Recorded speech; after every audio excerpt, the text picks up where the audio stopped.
Magandang araw mga kaibigan. Buljok Show ulit po. Dadaan muli sa inyo.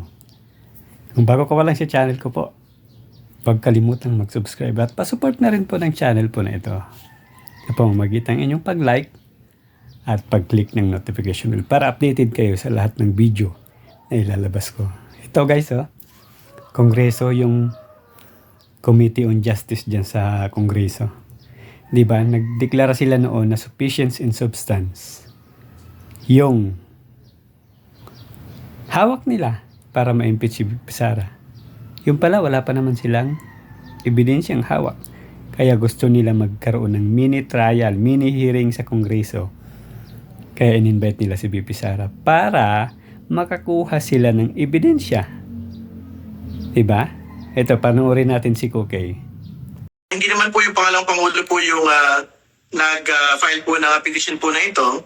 Pangalawa, wala ko talaga nga batayan po yung petition dahil lahat po ng ginagawa ng House Justice Committee ay within the 1987 Constitution provisions, within the House rules po on impeachment. At in fact, at ito po yung pinakabago, within po yung po Supreme Court resolution and decision po ng previous Duterte case, no?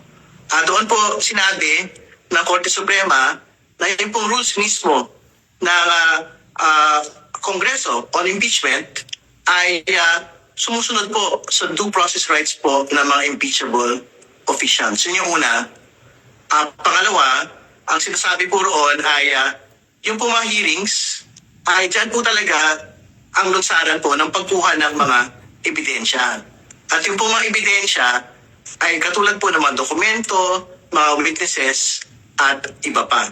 So, ibig sabihin, talagang walang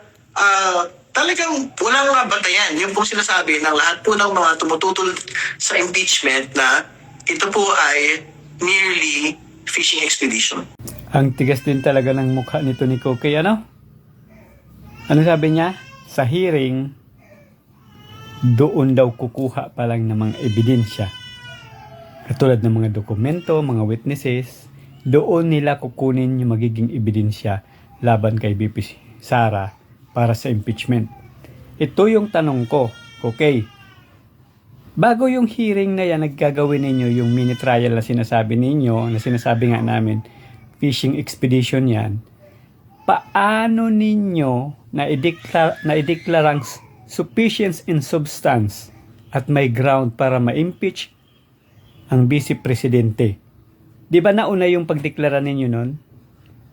Nagdeklara pala kayo na wala kayong ebidensya? Tapos sasabihin ninyo sufficient in substance? Pinagluloko nyo yung sarili nyo eh. Pagkadeklara ninyong sufficient in substance, tapos magagawa kayo ng mini trial para manguha ng ebidensya. Una muna yung declaration. Kasunod na lang yung panguha ng ebidensya. Only in the Philippines. Ano na kayo? Ano na tayo? Ganyan na ba talaga yung House of Representatives sa Pilipinas?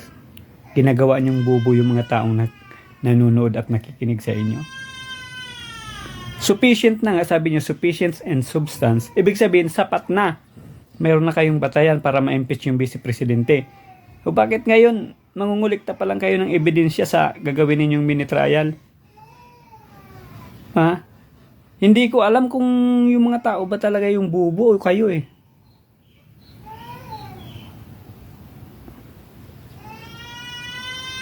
Grabe yung...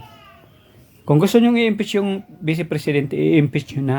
Dali nyo na sa plenaryo. I-forward nyo na sa Senado. At doon yung impeachment hearing yan. Yung Senado yung magiging impeachment court. Hindi yan takot sa impeachment si BP Sara. Kaya lang, pumapalag yung kanyang mga abogado dahil nga sa maling ninyong ginagawa. Magdideklara kayo na sufficiency in substance at may ground na kayo para i-impeach ang Vice Presidente, pero wala pa pala kayong ebidensya. Kailangan pa ninyo ng mini trial na yan, mini hearing na yan para mamingwit kayo. O tama, di ba? Fishing expedition nga yung gagawin ninyo dyan. Mamimingwit pa lang kayo at mangangala pa lang kayo ng pwedeng maging ebidensya laban sa Vice Presidente na magagamit para sa impeachment trial niya, di ba? Ha? Sayang yung pinapasweldo sa inyo dyan.